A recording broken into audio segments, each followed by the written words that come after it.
I've seen your face before, my friend, but I don't know if you know who I am. Oh, well, I was there and I saw what you did. I saw it with my own two eyes. So you can wipe off that grin. I know where you've been. It's all been a pack of lies. I can feel it coming in the air tonight. Oh Lord, and I've been waiting for this moment for all my life. Oh Lord, will I remember the word. How could I ever forget? It's the first time, the last time we ever met.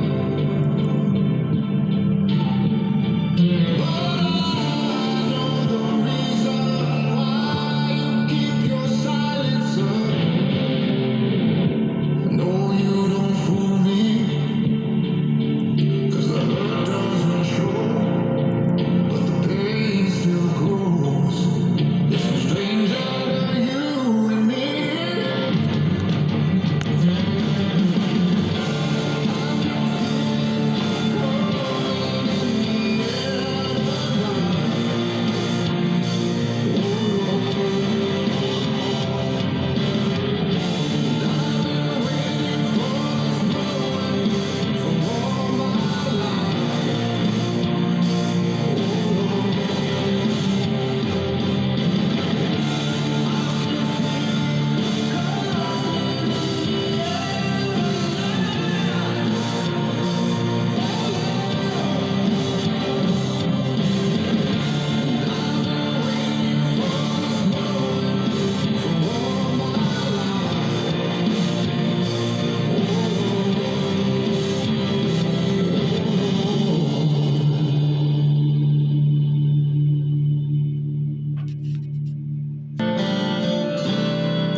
Oh, Daddy, you know you make me cry. How can you love me? I don't understand why.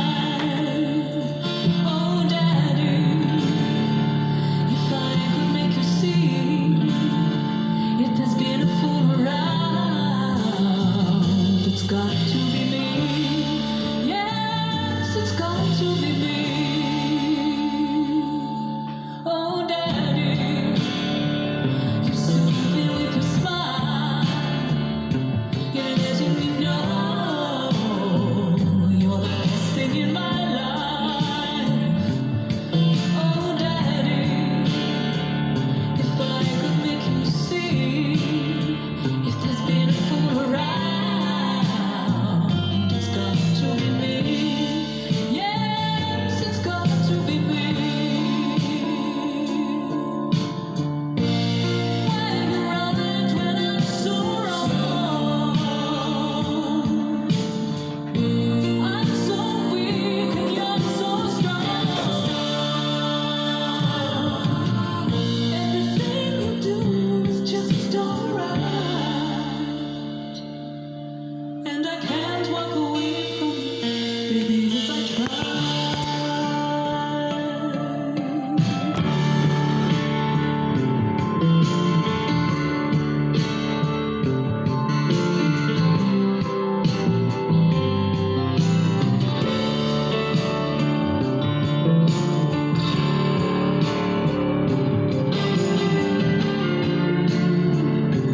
There's a man in the shadow with a gun in his eye and a blade shining so bright. There's evil in the air, there's thunder in the sky, and the killers on the bloodshot streets. Oh, and down in the tunnel where the deadly horizon, oh, I swear so young boy down in the garden, he was starting to foam in the heat. Oh, maybe you're the only thing in this whole world that's pure and good and right. And wherever you are and wherever you go, there's always gonna be some light. But I gotta get out, I gotta break it out now before the final crack of dawn. So we gotta make the most of our one night together. When it's over, you know, we'll both be so alone.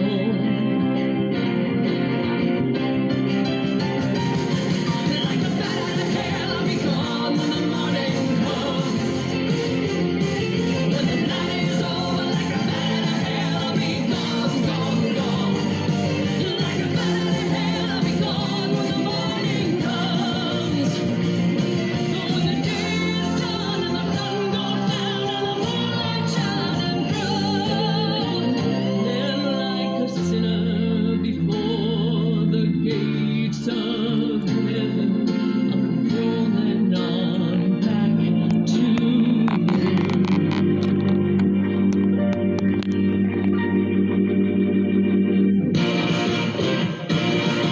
I'm gonna hit the highway like a battering ram on a silver black phantom bike. When the metal is hot and the engine is hungry and we're all about to see the light. Never, never grows in the rotten old hole and everything is sunken and lost. And nothing really rocks and no one really rolls and nothing's ever worth the cost. And I know that I'm damned if I never get out. Maybe I'm damned if I do. With every other beat I got left in my heart, you know I'd rather be damned with you. What I'm looking for is the other eye. See this really good fucking eye right here? That's a really nice eye. And I can get it in as a good eye. And I can, everything's image within image within image from the veil to the ground that is this way. So I can get them, I can get that eye to work with other eyes, but nothing really clear. It just means I don't have the angle and distance of perspective in order to get the other eye yet. But I'll show you what I'm talking about, how good I can get it. I mean, it's a really nice eye. And it's looking up. Its pupil is looking up here. So normally I'd want to come up this way in order to look for the other eye to get it. I mean, I can get other eyes. I got other faces in here. I can take the other eye. But I want one just as clear as this. Watch, just give me a minute. You got to wait for the camera to refocus every time too. All right, it's on pause, yeah. So that eye right there. Yeah, the camera just circled it. So with that eye right there, I get a cheekbone, I got a nose, I got mustache and facial hair going on here.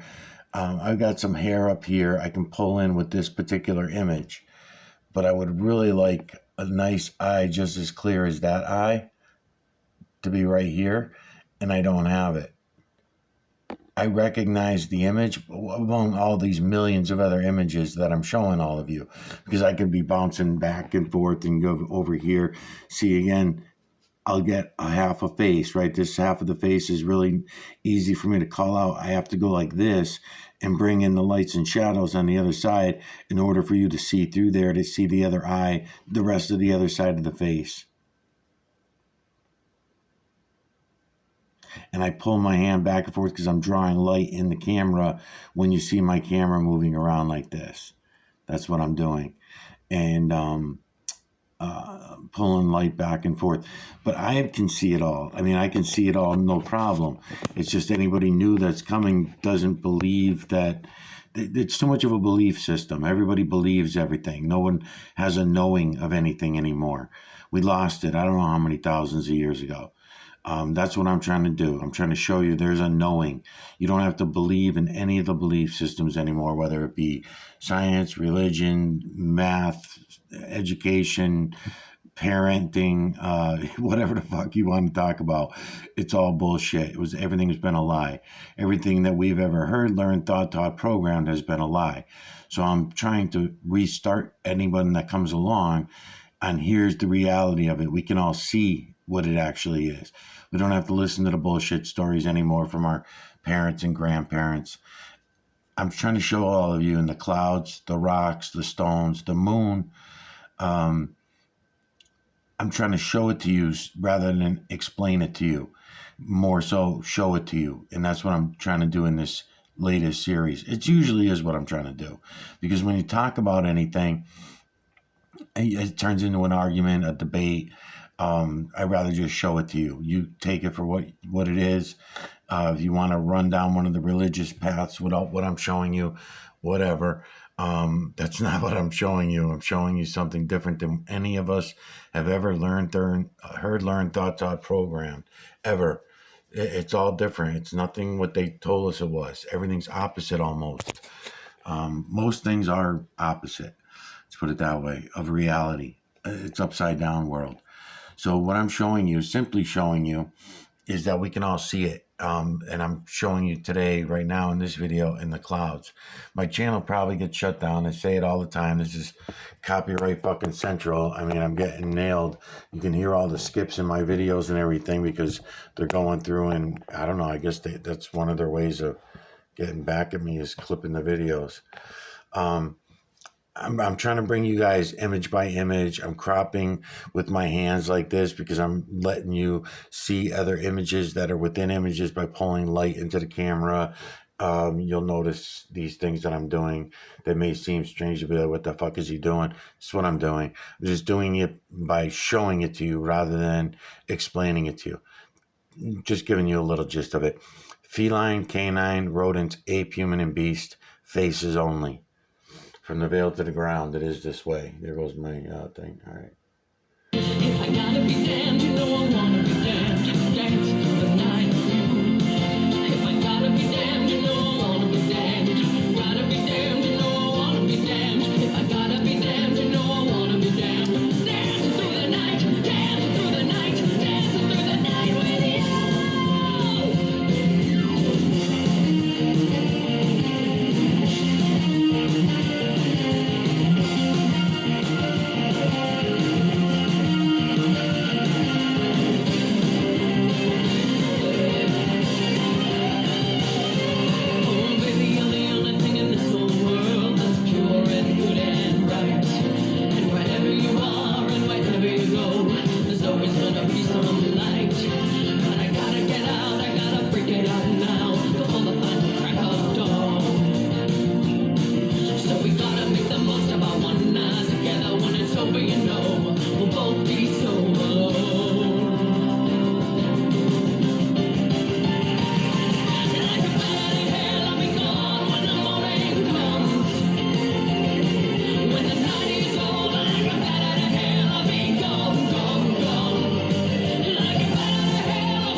I was listening to a space on X today, or yesterday rather, and you know there was this very obnoxious sort of white supremacist on there, kind of Charlie Kirk wannabe. You know, had the same demeanor, same typical sort of aggressive style. You know, they use aggression tactically to flood your limbic system, so your prefrontal cortex goes offline and your amygdala takes over. You should pay attention to that. Blood flow shifts from the reasoning centers of your brain to the motor cortex. You know, your working memory buffer, the space where you, in your brain, the space where you juggle facts, your logic chains, rhetorical structure, and so on, that shrinks. So you forget your data. You stumble over your words and you get flustered. They interrupt you, they cut you off, they raise their voice, and so on. And it isn't just because they are rude and obnoxious and they have no manners. It's not just because of that. It's because they're wrong. And they know that in any calm, reasonable discussion, this will become blatantly obvious. So this is the approach they take. You know, they always claim to be people who love facts and who love logic. You know, facts don't care about your feelings and so on. But their whole style is tactically intended to sabotage the discussion of facts and logic. Because always, they cannot actually contend with facts and logic. You know, they pretend that they want that kind of a discussion, but they actually want to derail reasoning, and they want you to be emotional. You should take note of that. This is a patented Western approach. This is how they do.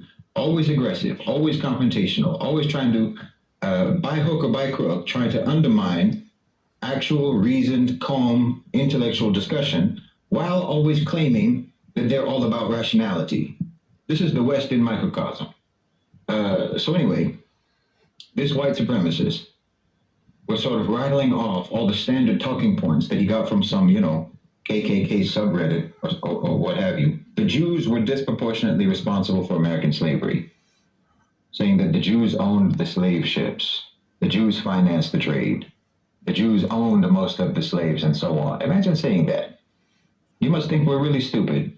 Like Alabama and Mississippi are renowned for their thriving Jewish populations, you know? Because, yeah, of course, Jews in America are, That's true. you know, have always been associated with agriculture. Sure. I mean, it's goofy. It's goofy on the face of it. But okay, let's address it. Let's actually address it. I mean, someone tweeted in association with that space, a revisionist history figure that said that only 2% of American Southerners own slaves. You know, we've all actually misunderstood how truly upright and humane the American South really was. We've all misunderstood that. Well, look, the census of 1860, this isn't esoteric. Anyone can read the columns. You strip out the so-called free North and look at the families, look at the households, and you'll find that roughly one white Southerner in 5 kept human beings as property, with planter belts like Mississippi and South Carolina pushing closer to 1 out of every 2. So no, we're not talking about 2%. We're talking about 20%, and in some places 50%. So don't try to act like slave ownership was some fringe practice in the South. It wasn't. And the only reason that the percentages of ownership aren't higher among the general population is because of affordability, not because of morality. The highest percentage of slave ownership by Jews in the American South was only around 1.3%. Shahid Bose result would back in a world where white supremacy is cloaked in law, education, and patriotism. Bose calls it what it is. You know, were the Jews the masterminds behind the Spanish Inquisition? Were they the masterminds behind the Crusades? The saved, financed, and the share of the Atlantic traffic. Statistical whisper. Accounted for mainstream on that money chain. You're got 1.3%. Shahid Bose result would back in a world where white supremacy is cloaked in law, education, and patriotism. Bose calls it what it is.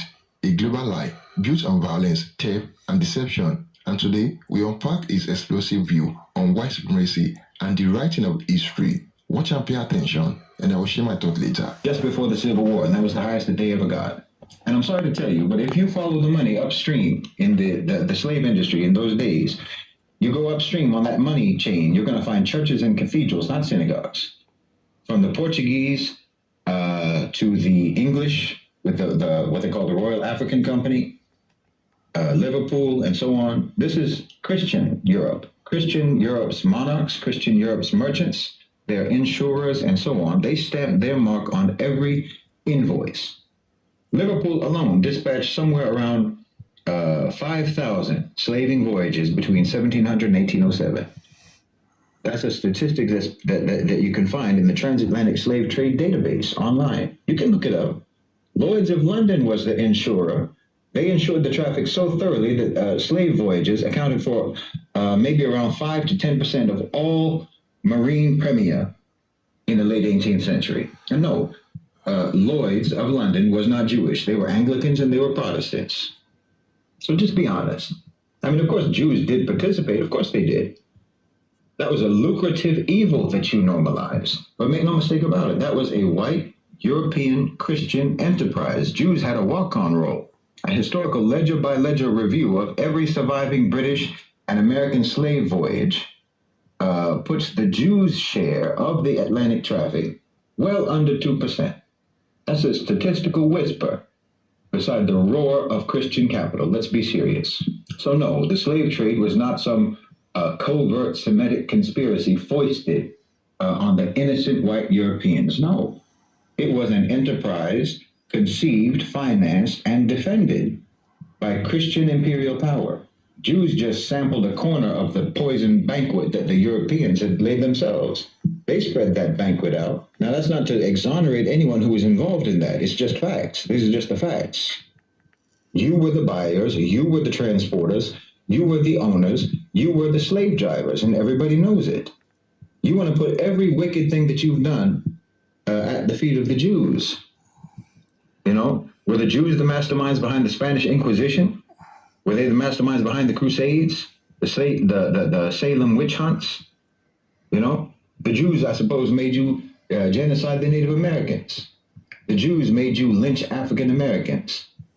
The Jews made you drop the atomic bombs on Japan, right? Come on.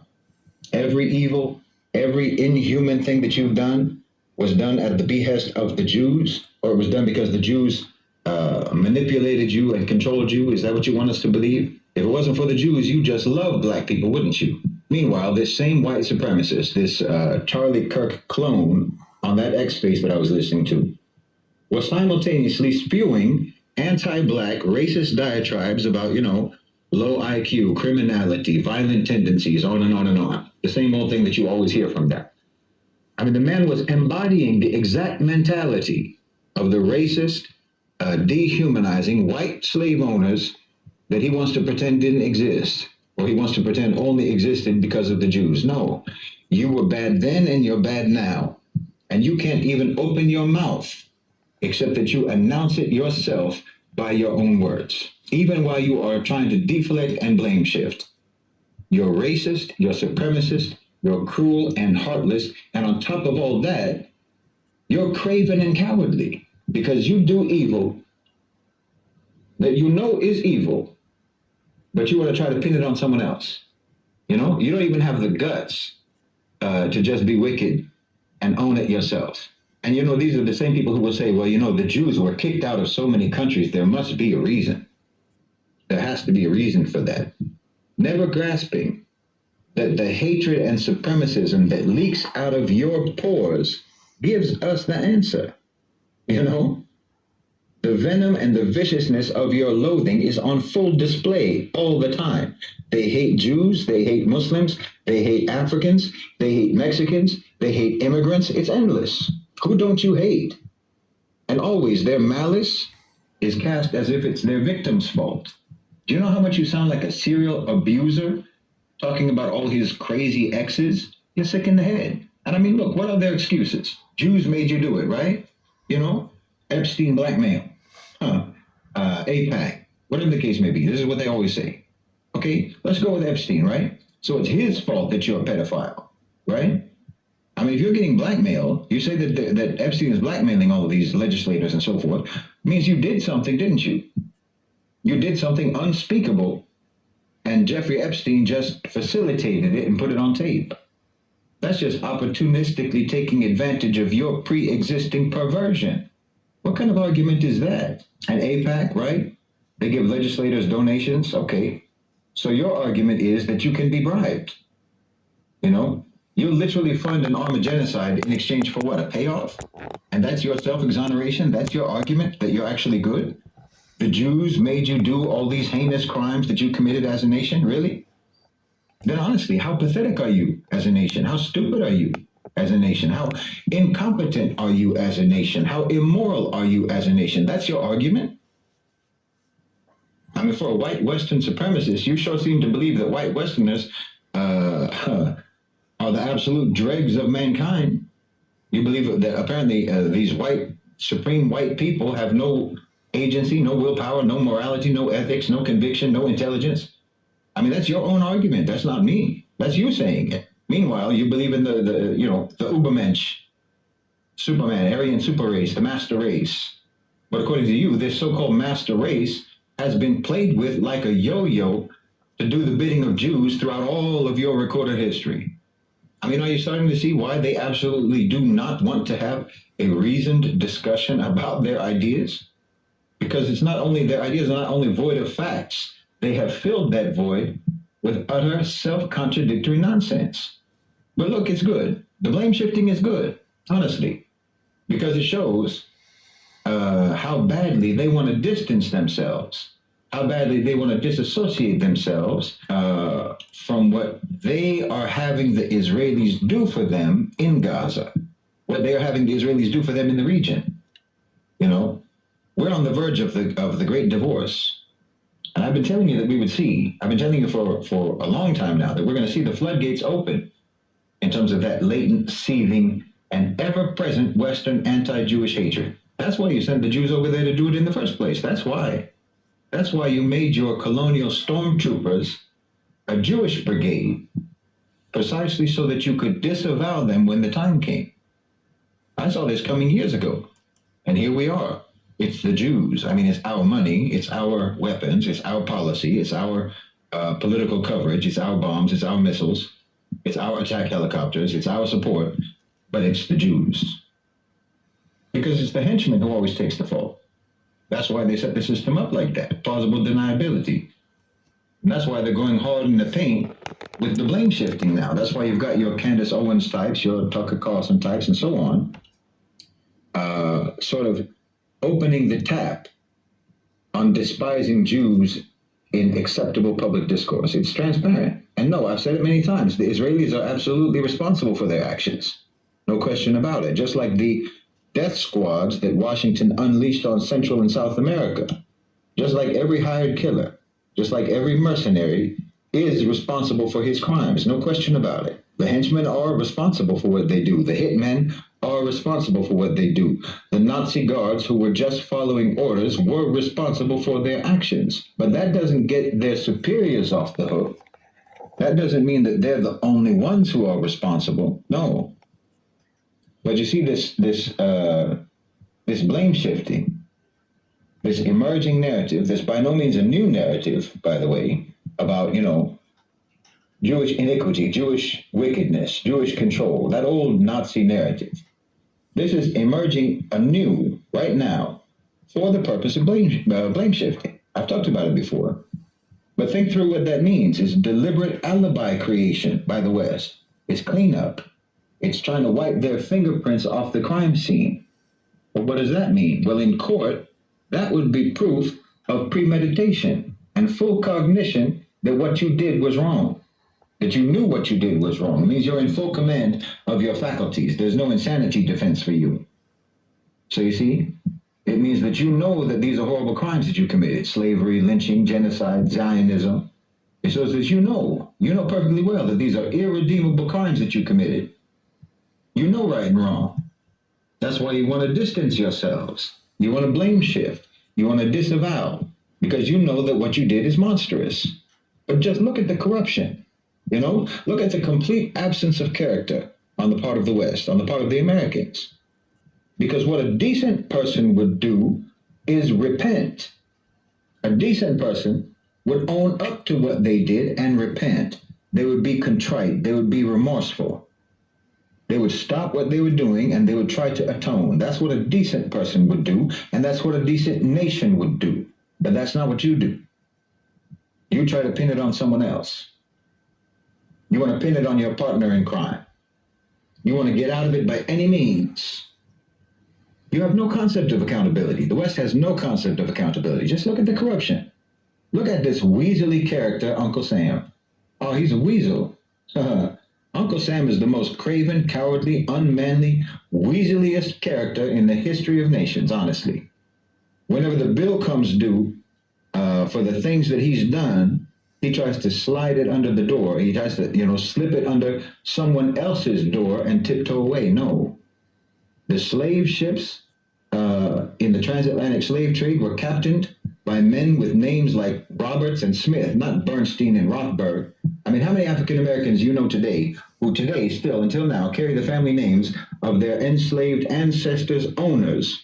How many of them are named Cohen and Leibowitz rather than Jones or Washington? No. And the Zionist genocide of the Palestinians that's been going on for all these decades, that has been underwritten and it has been overseen by men named Truman, Kennedy, Johnson, Nixon, Ford, Carter, Reagan, Bush, Clinton, Bush again, Obama, Trump, Biden, and Trump again. And every single one of those men have underwritten and have overseen catastrophic violence, war crimes, crimes against humanity, massacres, death squads, drone strikes, invasions, assassinations, coups, overthrows, forced starvation on whole populations, mass murder, torture, and inhuman brutality all around the world. And every single one of those criminals has a statue erected for him in his honor in your country. That's your people. Yes, you know right and wrong. Otherwise, you wouldn't try to disassociate yourselves from your evil actions. But that's the only instinct you have when it comes to right and wrong. Self-exoneration, self-preservation. You don't use the knowledge of right and wrong to choose doing right. You only use that knowledge to avoid the consequences of doing wrong. That's what you do with your recognition of what's right and what's wrong. You have no moral hygiene. As long as your reputation can stay clean, you don't care how dirty your actions are. That's the West.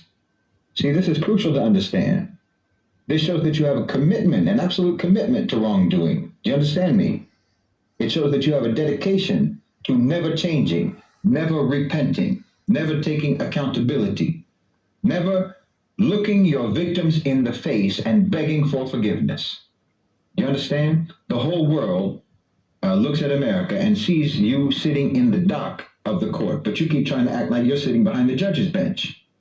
You're delusional. Your whole history is a rap sheet. Your whole history is a criminal record. Everyone's memory of you around the world is one giant chorus of indictments and accusations and recriminations, not allegations. No, you've been convicted in the hearts and minds of the people of every country that you ever touched. Meanwhile, you're trying to tell all of the people that you victimized that we're supposed to despise someone else. We're supposed to blame someone else, hate someone else. At this point, you're only gaslighting yourselves. No one believes you. No one's listening to you. On that space, this white supremacist was arguing that white supremacy isn't a thing. And he said, give me an example of white supremacy today in 2025. The question is an example. Your denial is an example of white supremacy. The fact that you think that literally centuries of experience right up until this very moment while I'm speaking right now, the fact that you think that the lived misery of millions of people for hundreds of years, from your racism, your bigotry, your hatred, your violence, your exploitation, your pillage and your plunder, you think that all of that is negated by the power of your denial, the entitlement. You think that we're going to watch you. You think that we're going to listen to you, literally spewing venom against everyone else, against Jews, against Muslims, against so-called black people, against immigrants, against Asians, against Indians, against basically anyone except white Anglo-Saxons. And somehow we're supposed to understand from all of that we got you wrong, and you're really a fair-minded, unbiased believer in human equality. Come on.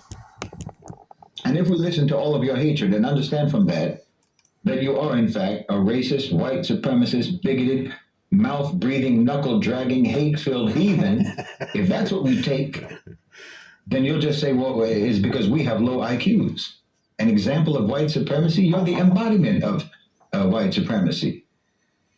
It's the racial equivalent of malignant narcissism.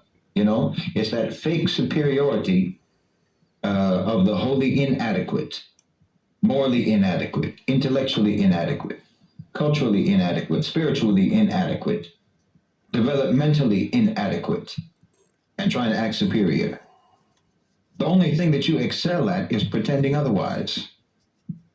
And if you interpret what I'm saying, by the way, let me clarify this. If you interpret what I'm saying as so-called reverse racism, no. I'm not even talking about it racially. You are. I don't attach your crimes to your skin color. You do. What I indict are your deeds. But you take that as an attack on so-called white people because you've got that on the brain. I don't. So-called white and so-called black is only a thing because you made it a thing and you insist on keeping it a thing. That puts you in a position of having to make European and American crimes like it's an inherent aspect of so-called whiteness. So that means that you can't repent from your crimes because you think that that would mean basically admitting that criminality is encoded in your DNA. That's what your sick theories and your ideas and your sick culture did to you. You racialize everything. So you can't even be honest about your history. Because you think that if you're honest about your history, then that would be a racial indictment. So for the sake of defending your so-called whiteness, okay, you either defend or you deny or you dismiss or you shift the blame for all of your horrific and shameful history. You don't have to do that. In fact, you have to not do that. Racialization is a sickness that you inflicted upon yourself, and then you inflicted it upon the rest of the world. So now you feel the need to try to side with, or be loyal to, or align yourself with literally unspeakable crimes, just because the people who committed those crimes were wearing the same color skin as you. You created this atrocious notion that so-called race is actually a meaningful classification of human beings, and that it's hierarchical, and that it denotes all of the sorts of qualities and traits that are actually only present in a human being by their conscious choices, not by genetic coding. You know, like the choice to be decent, to be peaceful, or to be indecent, or to be violent, the choice to be kind or the choice to be cruel. You act like this is all based on their skin color. These are not immutable qualities, like your melanin composition or your bone structure. These are from conscious choice. I'm not making an indictment of white people. I'm making an indictment of evil people. But what you hear is white people. So you hear me calling you immutably evil. That's your philosophy, not mine. We're Muslims. We categorize people according to their beliefs and according to their conscious behavior, according to their actions, not by the texture of their hair or the shape of their nose or their skin tone. That's ludicrous. So you think that you cannot rebuke the whole brutal history of your countries because you imagine that that would mean you are rebuking your so-called race. That's very important to you, and therefore you would be rebuking yourself and your whole identity. And that's what makes you integrate that whole brutal history into your identity. You understand? That is as monstrous as it is unnecessary. You can choose to associate yourself with those who do good, those who are just, and those who have been victimized, and those who have been wronged. You can do that, even if their so-called race is different from yours, and even if their oppressors were from your so-called race. Choosing to align and choosing to affiliate on the basis of values and beliefs and actions, that's what you can do. You can use that as the criteria for categorizing people. That's sensible. And then you'll never be stuck trying to defend horrible behavior. You'll never be stuck trying to justify crimes. You'll never be stuck denying factual history. But see, this is why I've said repeatedly, talking about the West, I've said repeatedly, your culture let you down. Your so-called civilization let you down. They wired their societies. They wired your societies so badly They programmed you so badly, and it goes so deep that at this point you're basically malware. You know, you enter into a conversation and everybody's antivirus protection software goes off. Threat detected. You're radioactive. You're radioactive, and still you act like the solution to your radioactivity is more uranium. Your so-called civilization infected you with so many false ideologies, so many malignant characteristics and traits, so many bad habits, so many mental and thinking disorders that your civilization doomed you to disgrace. And that's a shame. It's a shame, but it's no longer anyone else's problem but yours. This is what you really have to understand. Not only is it not the rest of the world's responsibility to fix you, they're not even obliged to tolerate you. And this goes back to what I talked about before, about the necessity of erecting barriers around yourself and around your discourse and around your interactions. Because right from the outstart, on that space that I was listening to, that white supremacist on that X space, he was, and obviously he was a bad faith actor. Not only do these types of people not want to engage sincerely in discussion, they don't even have the ability to do so. They're not capable of sincerity. And no one should feel reluctant about muting those people. They're disruptive. Like I said, the way they engage is tactically designed to try to undermine rational discourse. You need to get them out. Understand, no one is entitled to be in your conversations. No one is entitled to inject themselves and inject their nonsense and inject their aggressive ignorance into your mind. I said they're radioactive. They should be quarantined. Understand? They have lost the privilege of participating in serious discussions. They've lost the privilege of being listened to. For Muslims, for people in the global south, for people who are genuinely serious about social issues, issues of justice, international affairs, and so on, humanity, okay? You need to prove your own seriousness by expelling unserious people from your spaces. It's like protecting yourself from the waswasa of shaitan, honestly. It's no different. Build your community. And understand that part of building your community includes knowing who doesn't belong there. Knowing whose presence in your community is destructive and disruptive. Not letting these kinds of people come into your spaces isn't some kind of violation of their rights. No, their invasion and infiltration of your spaces is a violation of your rights.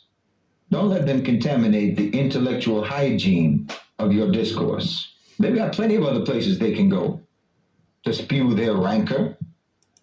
So ask yourself, why are they coming to you? Why are they coming to your spaces and your conversations? It's disrespectful, but it's intentional disrespect. You understand? It's actually a test to see whether or not you respect yourself enough to kick them out. No, don't let them hijack your platform for their hate and their ignorance and their blame shifting. Don't do that. Don't let your platforms, don't let your discourse, your discussions, your conversations, and so on become vehicles for their propaganda. You're building macro level realities through realities at the micro level. You need to be strict. You need to be vigilant. And you need to be serious. And you need to police the quality of what you expose yourself to and what you expose others to through what you allow on your platform. Think about it. Why do you think that these people are coming into our spaces in the first place? Why do you think they're coming onto our platforms specifically? You notice they're coming into pro-Palestinian spaces trying to spin narratives to exonerate themselves because they're getting squeezed. They're trying to cut a deal with the DA. It's like that. They're coming into pro-Palestinian spaces because they want to cut a deal. They want to get themselves off the hook by making a direct appeal, by making direct contact with the people who are prosecuting the genocide in the public sphere. It's clear as day. That's why they're coming. Otherwise, they would never have condescended to talk to any of us before. Honestly. It's because they're getting squeezed right now. Their feet are to the fire. So now you see white supremacists, racist, Western exceptionalists suddenly showing up in Muslim spaces, suddenly showing up in pro-Palestinian spaces, You and I know that they hate us. They hate people like us. They don't believe in anything that we believe in. But here they are, coming to our doors to plead their case. And because they are so inherently dishonest, so inherently cowardly, they can't even plead their case on the basis of them being good, but on the basis of other people being worse. Understand? Trying to misdirect our anger, trying to throw us off the scent. That's the only reason they're showing up at our doors, on our platforms, in our conversations. You know, and you have two types of these. You have the neo-Nazi type, who tells you, you know, that the problem is only the Jews. And then there's that other type, that George Galloway, Scott Ritter, colonizer activist type, the camouflage neocon type, who tells you that the whole problem is the Arabs and the Arab rulers and so on. These are the same. These two types are the same. All they're trying to do is exonerate America and exonerate the West, exonerate so-called white people. Honestly, imagine letting your enemy tell you who your enemy is and you believe him. You must think we're stupid. Truly, you never do right, you only ever gaslight. It's a shame that you're like that, but you are like that. And unless and until you're better, you know, because you should try to be better, but unless until you are better, you have no place at our tables. According to Bosen, white supremacy thrives not just through power.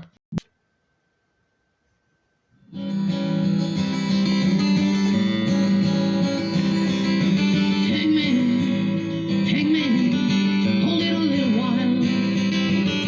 I think I see my friends coming right in my mind.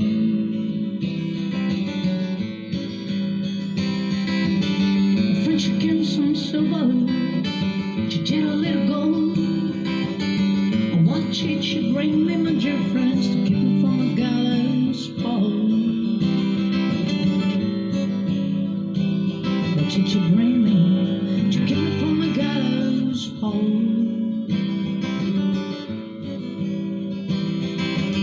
I couldn't get no soul. I couldn't get no hope. She's not a weird shepherd. She kept me from a gallows pole. Hey man, hold it a little while. I think I see my crown coming right in a mile.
bites the dust, hey. Another one bites the dust, hey. Another one bites the dust, hey.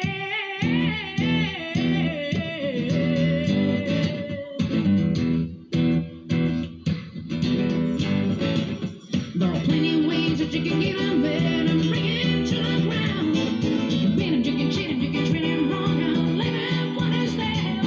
Let him play, cause I'm ready for you. I'm standing on my own to please. I look up to me, the bullets scream. Beat it to the side of the building. Another one bites the dust. Another one bites the dust. And another one gone, and another one gone, another one bites the dust. Yeah, we're gonna get you too. Another one bites the dust. And each time I tell myself that I can't stop the pain. 'Cause when you hold me in your arms, I'm singing once again. I said, come on, come on, come on, come on, and take another little piece of my heart, oh baby, yeah. Break another little piece of my heart, Johnny. Have another little piece of my heart, oh baby, yeah. You know you're gonna show if it makes you feel good. So here I am on the road again. There I am up on the stairs. There I go, playing star again. There I go, turn the page. Were you walking to a restaurant, swing it from the road, and you feel the eyes upon you as you're shaking up a cup?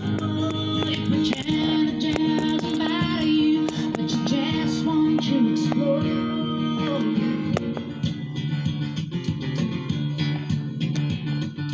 How many roads must a man walk down before you call him a man? Yes, how many seas must the white dove sail before she sleeps in the sand? How many times must the cannonballs fly before they forever burn? The answer, my friend, is blowing it away. The answer is blowing it away. The answer, my friend, is blowing it away. The answer is blowing it away. Yeah, yeah. I can tell by the way you walk the walk. I can tell by the way you talk the talk. I just know by the way that you treat your girl.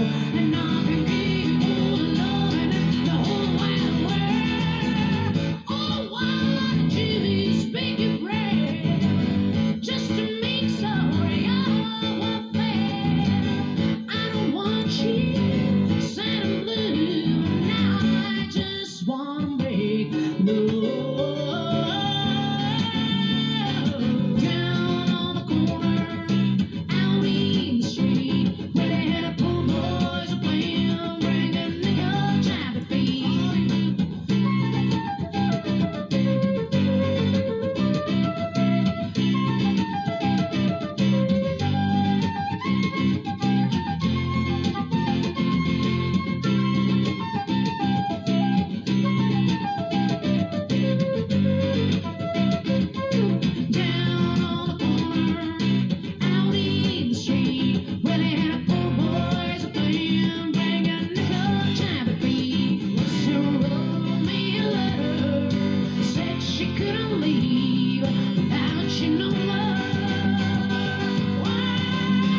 destruction.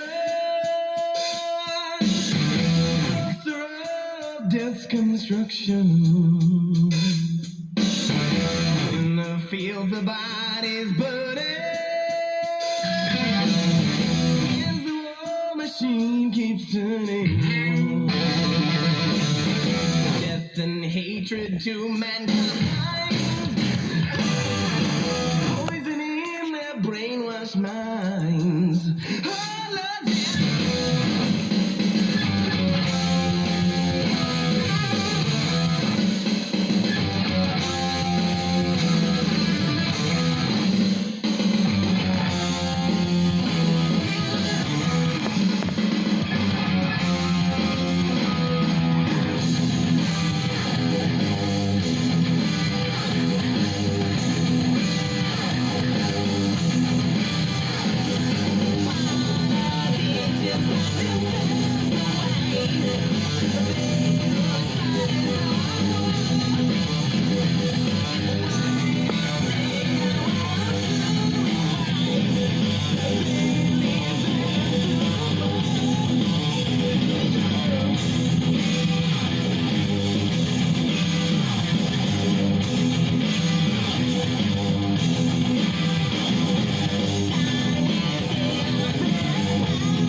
now when darkness world stops turning,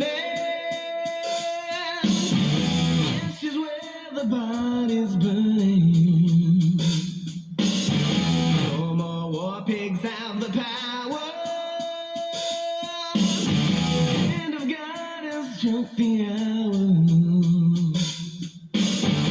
Day of judgment, God is calling. On their knees, the war pigs crawling, begging mercy for their sins. Satan laughing spreads his wings. Oh, Lord,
that ended up being a real Ozzy song, so that ain't gonna work.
Yeah, well, yeah, no problem. I'll open up the garage door. Okay, sounds good. See you in a bit. You're welcome. Bye.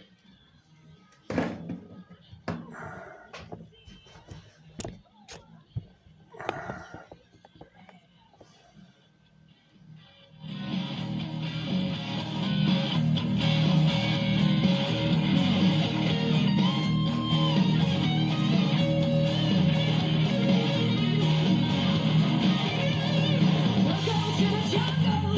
It's what's here every day. And never looking anymore in the jungle where we play. If you got an ear for what you see, you're taking it naturally. You can have anything you want, but you better not steal from me.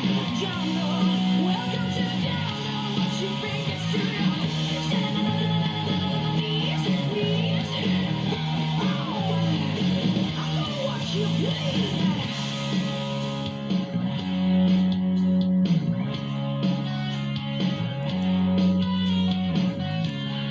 When you're high, you never wanna come down. Slow it down, slow it down, slow it down.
me. I spent all my years believing you, but I just can't get no relief. Lord, somebody, ooh, somebody, can anybody find me somebody to love? Yeah. I work hard every day of my life. I work till I ache in my bones. At the end, I take home my heart and bed all on my own. Get down on my knees and I'll start to pray till the tears run down from my eyes. Lord, somebody, ooh, somebody, can anybody find me somebody to love?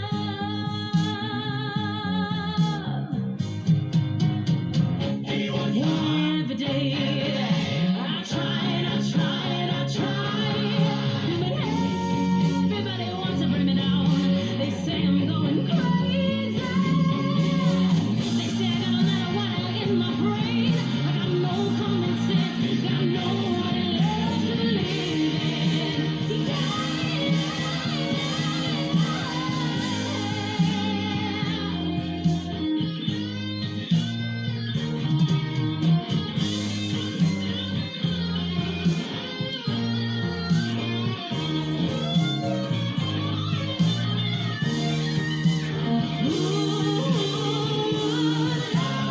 Somebody, somebody, can anybody find me somebody to love?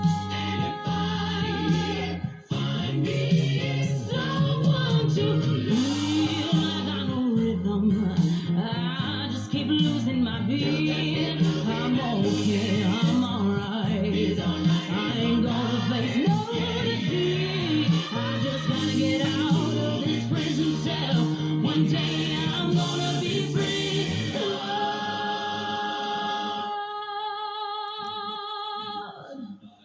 Lord, find me somebody to love. Find me somebody to love. Find me somebody to love. Find me somebody to love.